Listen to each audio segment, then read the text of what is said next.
on Thursday night with Youth Quake. I was going to announce it at the end of the service, but I'll do it now. Thursday night is Youth Quake, and there's a prayer meeting here at the same time for people who'd like to pray for their kids that don't know Jesus or other needs. It'll be here Thursday at 6:30. So keep that in mind. We're about just to get the quick version of what I wanted to say this morning. We're just getting back from vacation. We had what they call a staycation. That's when you stay home on vacation. And I found out a couple things. I found out that staycations are not for me. You know, you guys know, because sometimes I complain about going on vacation. Well, staycations, they're worse. They're not for me. We stayed home and did a renovation. Well, I watched people do a renovation. And staycations were not for me. I found it very difficult, actually. I can only speak for me, but for me, I found myself thinking about Grace Church a lot, planning, and every Sunday, I went to a couple other really great churches to see how things are done. And every Sunday, I found myself thinking, oh, I wonder who's there at Grace Church. I wonder who's not there. I wonder how many guests there are today. I wonder this, I wonder that. And who was there, who wasn't there. I wondered how everyone was doing. And don't tell my family, but every year during vacation, I always start to do, during the summer, I start to do some thinking and planning for the fall. And, you know, start to really pray what God would have us do in the fall and things like that. And I'm really excited about the fall at Grace Church. After today's just a message that I feel that we need to hear. And after today, we're going to be doing a couple more weeks through our Mythbuster series. And then we're going to be doing a series called Necessary Sins. And you don't want to miss that, because the title might be different than what you think. And then we're going to be doing a series called Imagine Heaven. And we're going to be talking about heaven and what you can expect when this life is over. Because how many know this life will be over one day? So we're going to be talking called Imagine Heaven. Starting in December, we're going to be starting a journey from Christmas until Easter. And the journey is going to be called Journey to the Cross. And we're going to be following the life of Jesus from prophecy to his birth to his resurrection, in the order of how his life happened. We're going to hear more about it in the coming weeks, but I'm really, really excited about it.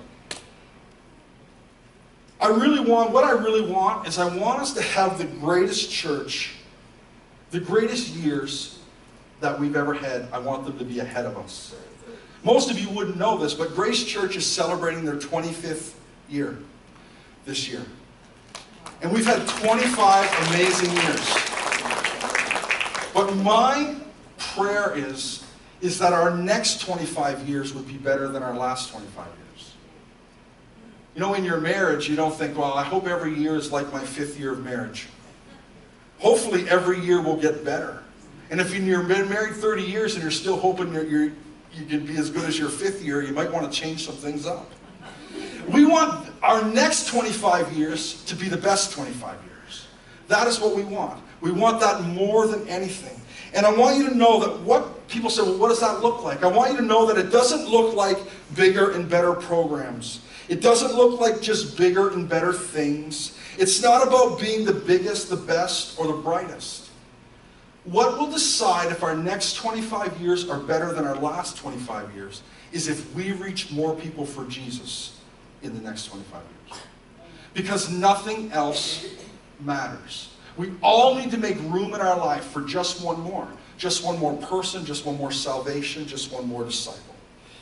I read this quote this week. We want the lost to be reached, the reached to be pastored, the pastored to be discipled, and the discipled to be sent. That's the Great Commission. Chris Hodges said that. We need to be about the Father's business. The success of Grace Church needs to be measured on if we reach lost people. And it's so easy that after being around for 25 years, finally getting in, 8 years ago, getting into a great building and all those things, it's easy just to sit back and say, you know what, we've arrived. This is where we are. We're going to be 150 people for the next 25 years. I don't believe, like Pastor Adam talked about, I don't believe that is what the kingdom is about. That we need to be people who want to bring heaven to earth. In your mind, name a person. This is just a test for yourself. Name a person in your life that's serving Jesus today because of your influence. If you can't, we need to change that. Because we all need to be leading people to Jesus. Like this week, this very week in our area, a young girl committed suicide because of bullying and because of some other things. That's sad in and of itself. For me, it's sad that there was so little hope. This week, marriages are broken. Addiction is running wild in our area. And the truth is, we have the answer. We need to be people who want to see the kingdom of God grow. This year's our 25th year. We look back over the 25 years. It's amazing to see what God has done. We have 190 people that call Grace Church their home. All started in a little spot, or before that even, a little spot in St. Charles with just a few people. God has done amazing things. Most of these people, the people in this room, you have found Jesus through Grace Church, through a friend that has told you about Christ. We cannot lose that momentum. We have kids ministry and youth ministry that's growing. God is doing things in our life. What is going to be the next 25 years? I want you to know that God has been faithful to us. Everybody that comes here comes and says, I can't believe that this place is in the middle of nowhere. God is faithful. And we need to renew our focus to be faithful for the next 25 years. Because the question is this, in 5 years' time, will we consider ourselves being faithful if it's just us people sitting in this room again? No. We've been called to multiply and to be fruitful. Now, there's lots of people having lots of kids, so they're doing their job. But we need to be people who want to see lost people find. How many have noticed that the culture is changing? That the world is changing? Anybody notice? The world is changing. 20 years ago, a committed churchgoer went to church 3 or 4 times a month. That's how 3 or 4 Sundays a month they went to church. And they went during the week and other things. But on Sundays, they went 3 or 4 times a month. Today's culture, a committed churchgoer, they call themselves committed and they go to church once or twice a month. Culture is changing. 20 years ago, parents brought their kids to church. How many remember that? Even if you didn't want to go to church, you went to church. You sat on the hard pew, you were tired, you went under the pew, and you had a nap. And if you were sick, that didn't matter. That doesn't happen anymore. Parents go where their kids want to go. Why? Because culture's changing. Everything is changing. Culture used to make a complete change every 4 years, and it would take church 20 years to do that. Culture now changes much quicker than 4 years, and the church still takes 20 plus years to change. Culture is always changing. So what's next? How can we ensure that our next 25 years are better than our last 25 years? We need 2 things. We need to be people who are willing to refocus on what's really, really important. And that's reaching lost people. We say it all the time. Nothing is more important than reaching lost people. And number 2, sometimes we need to ask for help for others who have done it before. That's why on my holidays, when I get up on a Sunday morning and when I'm on a staycation, which will probably be my last one, just in case you're wondering, my staycation, I always get up and I always go to church. And I go to church somewhere where they are reaching lost people. And I go there because I've got to learn, I've got to keep growing. Why don't you turn with me to an amazing story in Mark chapter 6. Mark chapter 6. Verse 30. Now, if you've been to church for any period of time in your life, you will have heard somebody talk about this story. It's one of the most popular stories in the Bible. If you're a guest here this morning, I'm so glad you're here. Maybe you've never heard of this story before. That's no problem. This is a really popular verse or passage in the Bible. And it's where Jesus feeds the 5,000. How do you remember the story where he feeds the 5,000? Even the little kids will hear about it and they'll put things on the flannel board and tell us about Jesus feeding the 5,000. Here's what it says. Mark 6, verse 30. The apostles gathered around Jesus and reported to him all they had done and taught. Then, because so many people were coming and going, they did not even have a chance to eat. He said to them, how many when you don't get to eat, you get hangry? You know, you're just like hungry and angry. You get hangry. Some of us do. So I don't, you know, you'd be surprised, but I don't get hangry, but some people do. But they didn't even have a chance to eat, it says. He said to them, come with me by yourselves to a quiet place and get some rest. So they went away by themselves in a boat to a solitary place. But many who saw them leaving recognized them and ran on foot from all of the towns and got there ahead of him. When Jesus landed and saw a large crowd, he had compassion on them because they were like sheep without a shepherd. So he began teaching them many things. By this time it was late in the day. So the disciples came to him. This is a remote place, they said, and it's already very late. Send the people away so they can to the surrounding countryside and villages so they can buy themselves something to eat. Now, it doesn't say this, but I have my speculation that the disciples were probably hungry too. But they didn't want to look unspiritual, so they said, you should send these people away. They're probably hungry. They're probably putting the blame on the people. But he answered, you give them something. So he says, send them away to get something to eat. But he answered, you give them something to eat. Now that was not what they expected. You can guarantee.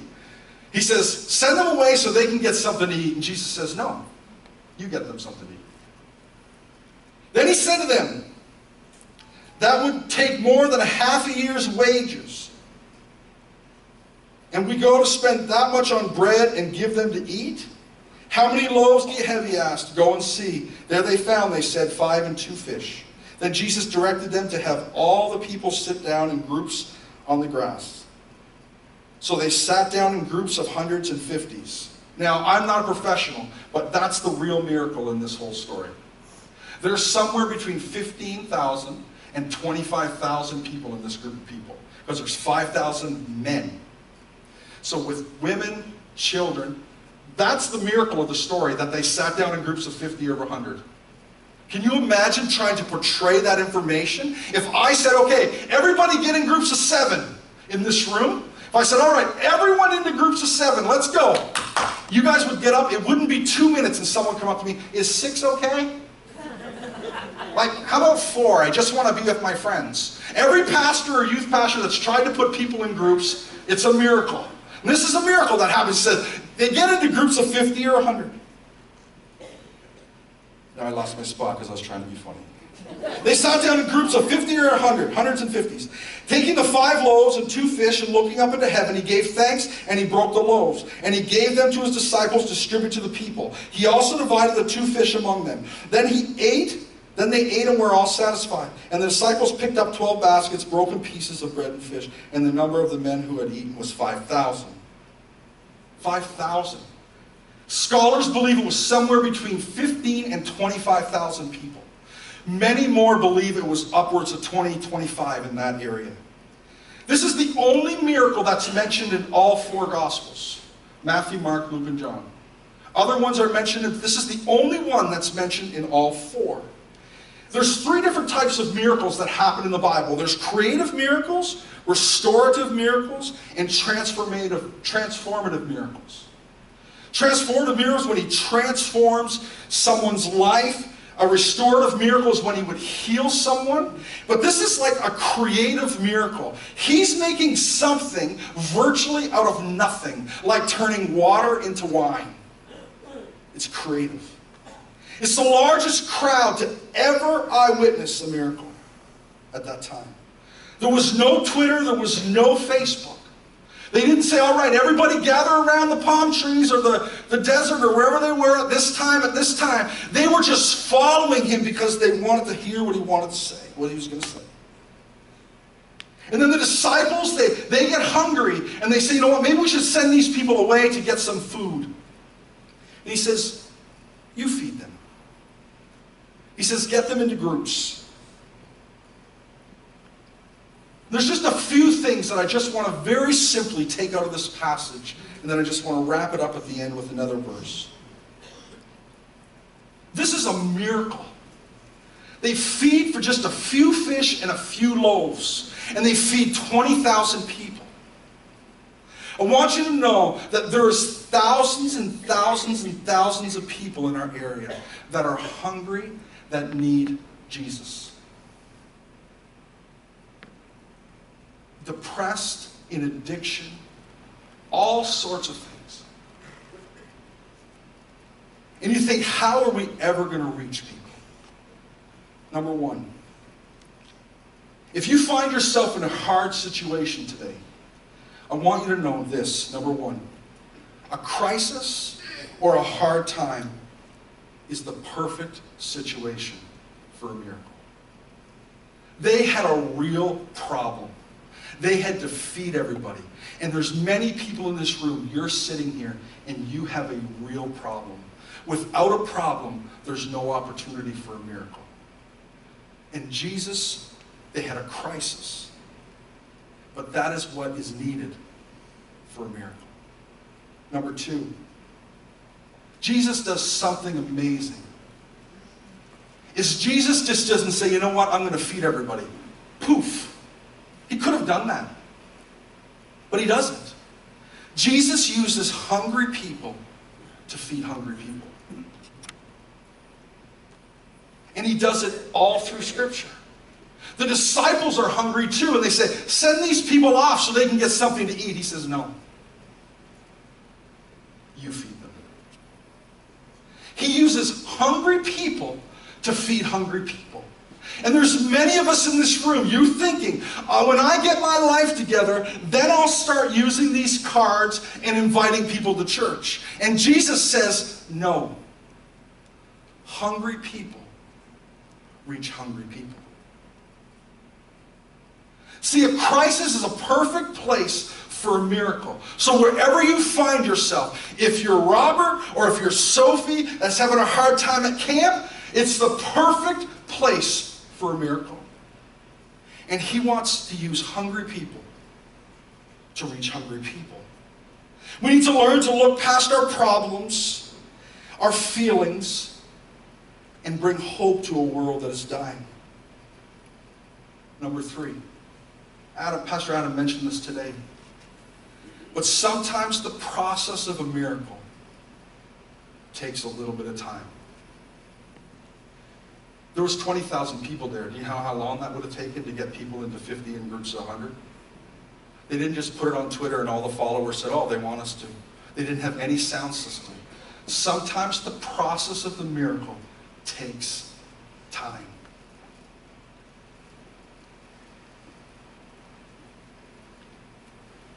Then he does something that I count on him doing every day for me. Jesus blesses something that was not enough. He blesses something that's not enough. People will say, Troy, how do you get up and preach week after week after week? Because I count on Jesus blessing something that's not enough. Me. In and of myself, I'm just a sinner like everybody else. But he uses me because he is enough.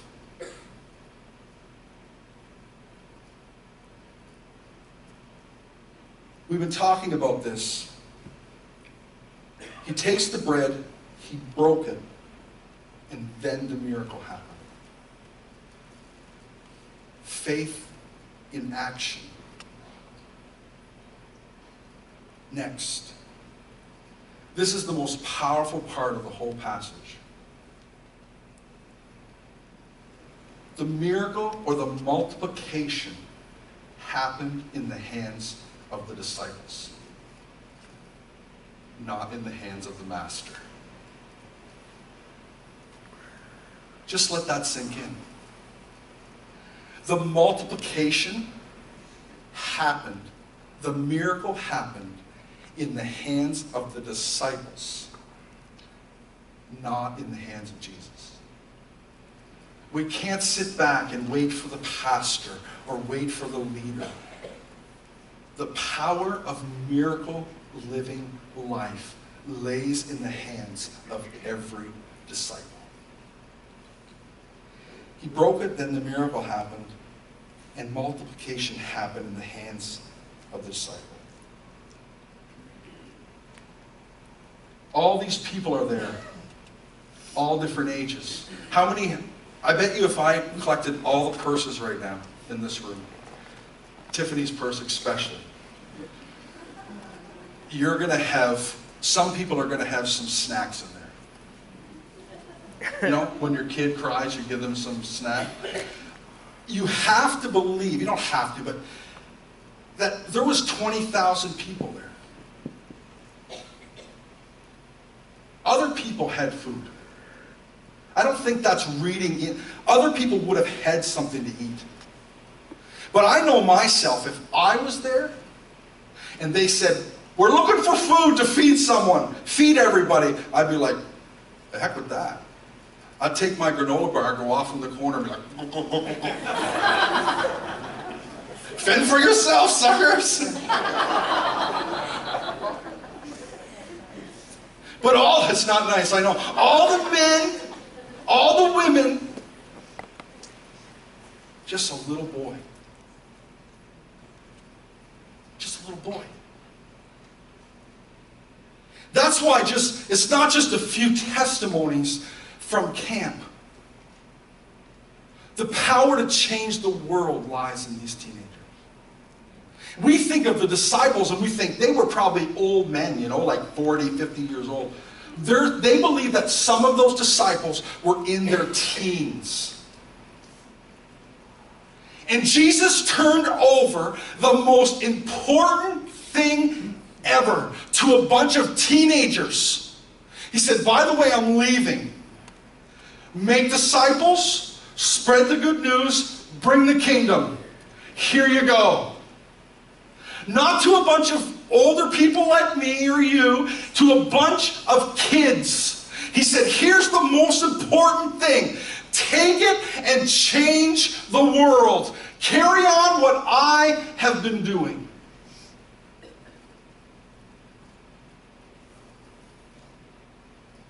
One thing you have to remember from this story is God is your supplier.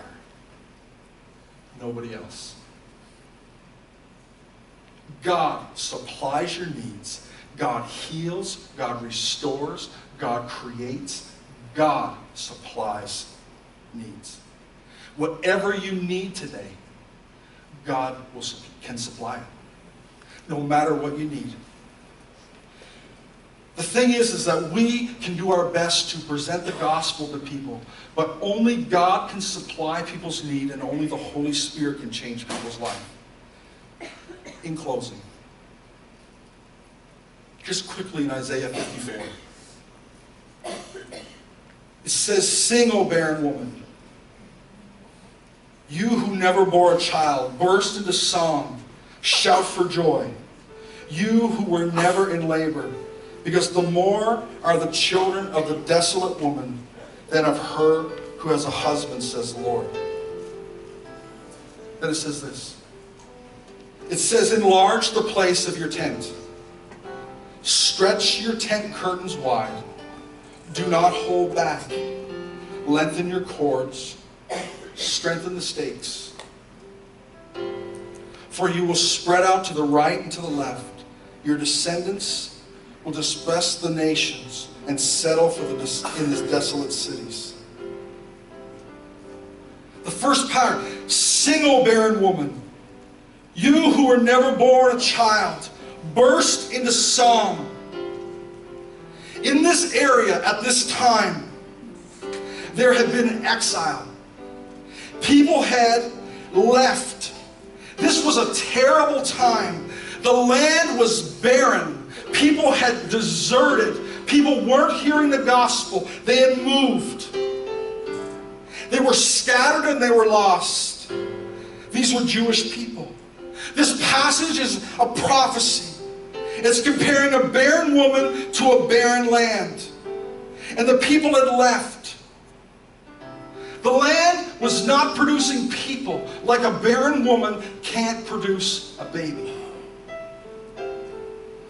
In our world today, in our culture, it's painful for a family, for a husband and wife to not be able to have a child if they want a child.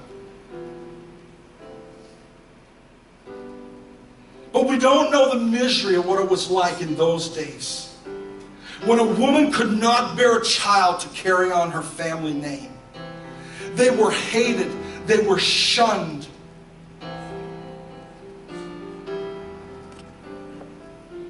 They were deemed as useless.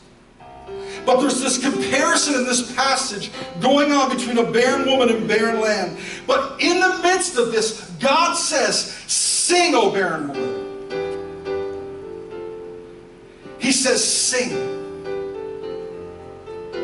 Notice.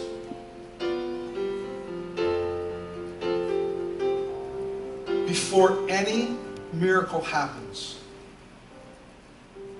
he says, sing. Faith in action. Here God tells him to sing. I want you to know today, if you feel in your hearts that your heart has become barren, that you cannot think of God or raise your thoughts towards him. Maybe you feel that you become useless. Sing, O barren woman. I want you to know that God can turn sadness into joy. He can turn hatred into love. But the passage tells us the miracle happened in the hands of the disciples. And in this Old Testament passage says, if you want to see increase, if you want to see something happen, you need to sing. And then it says this, enlarge your tent, enlarge the place of your tent, stretch your tent curtains wide, do not hold back, lengthen the cords, strengthen the stakes. This was good news. It was good news for the people that had scattered, the Jews, but it was also good news for the Gentiles that weren't welcome at that time. They had long been spiritually barren and dry. Yes, the land had been barren like a woman. But this prophecy is telling us to come back, both Jews and Gentiles. We've been around for 25 years. And for 25 years, we've seen hundreds of people give their lives to Jesus. And hundreds of people, not everyone, obviously, but lots of people have fallen away from Jesus. Our kids, our friends, our neighbors. And that is what's happening. And he says, sing, O barren woman. See, I believe that this next 25 years, we're going to see those people come back to Jesus. That's what I believe. He says, enlarge your tents, lengthen the cord, strengthen the stakes, make room. Because the people are going to come to know Jesus. But again, nobody's returned yet. He's saying, prepare. Be ready. Don't be discouraged, but be prepared for what is next. Don't be discouraged because everything around you might be barren and it's not producing like it should. But I want you to know, if you sing, I will bring people. Enlarge your tent, make room. Prepare the stakes. Widen the strings. Make the foundation stronger. You say, Troy, what's this all about? Every year, how many go to the doctor every year? You should. If you don't go to the doctor every year, go to the doctor. I don't really like my doctor. Don't tell my doctor I said that, okay? Me and him, we have like kind of like on-off relationship. Not a fan. Every time I go to the doctor, we go in, it doesn't matter what it's there for. He has this little sign, I won't tell you who my doctor is, but he has this little sign that says, you can only talk about one health issue at a time, you know, because they want to get paid for the next health issue, which is fine. So he always says that. So I go in there for a sore foot or sore shoulder or whatever it is. But it doesn't matter. So the last time I was there, it doesn't matter. The last time I went there, I had a bad shoulder. And I said, I have a bad shoulder. He said, okay, you need to go physiotherapy. So while he had me there, he says, you know, you really should lose weight. I said, listen, I hate to tell you this, but we can only talk about one health issue.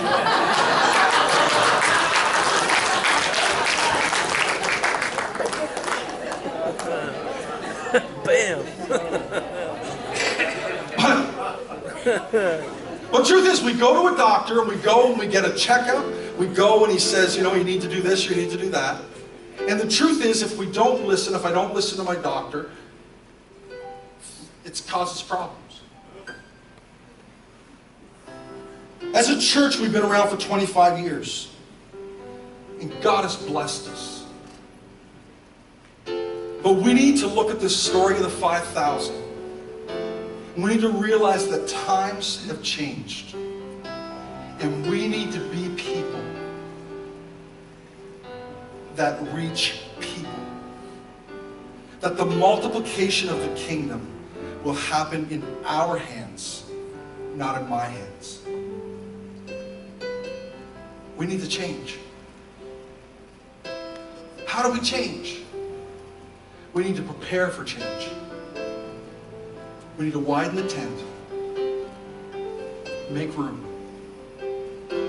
We need to ask people that know better than us. We're going to start preparing this fall. We're going to be starting to prepare to celebrate our 25th year. We're going to kick that off by doing this. We're going to be doing one thing for the communities around us, one act of kindness for each year that we've been around in existence. So over a 2-month period, we're going to do 25 things. You know, we might put on a lunch for the police officers or do something for the teachers. But for 25 times, we're going to do something. Because Grace Church has been known for their involvement in the community. And we're going to kick off our 25 years by doing 25 things for the kingdom of God. That's how we're going to start. In September, we're going to be having, in early fall, we're going to be having a series of meetings where we're going to invite all the past pastors in. We're going to celebrate anyone who's been part of Grace Church, and we're going to have a weekend together, and we're going to celebrate, and it's going to be amazing. We'll invite Pastor Luke, who founded Grace Church when it was Église de Plein Evangile, and we're going to invite everyone. I don't care if they left. I don't care what the reason they left for. I don't care if they hate me. We are going to invite them, and we are going to celebrate what God has done. Because we're going to expand the tent. We're going to be ready. We're also, our district's coming in the fall. They're coming in to help me. We need to grow. And you know what? I need help. And they're going to come in. They're going to be here for the whole weekend. They're going to help do some training with us. They're going to teach us about what things we should do better, what things maybe we need help with. This is going to be harder for me than it's going to be you. But I will do anything for people to find Jesus. There's nothing I won't do. If I thought, I won't say that because that'd be just weird, but I will do anything. Because winning lost people is all that matters. So they're going to come in, mark this date down. If you miss this date, this weekend, you can't come back. Just joking. Mark this date down. September 8th to the 11th. My birthday. Pat's birthday, that's what we're celebrating. No, September 8th to 11th. They're going to be here the whole weekend. They're going to help me. They're going to meet with the board. They're going to meet with us. And we are going to prepare to feed the 5,000, the 20,000, the 30,000. They're going to help us to how do we turn people who are guests into people that are disciples. Because we have lots of guests, but retaining guests is difficult. Over this next few weeks from now until September, we're going to be talking about this a little bit every week. I want you to be encouraged. I want you to know, as you've heard about for the last couple weeks, Jesus is coming back. And if we show up in heaven alone, I don't think he's going to be happy with me. This is about people's eternity. So I encourage you today, write down those dates, September 8th to 11th. This fall is going to be amazing. We're going to make an impact in our community.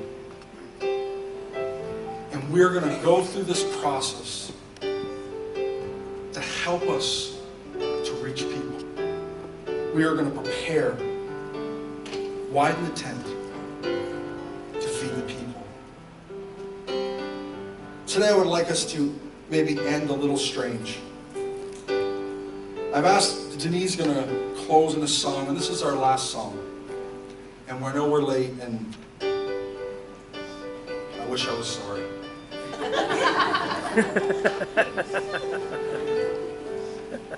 I want you to know Jesus is coming back.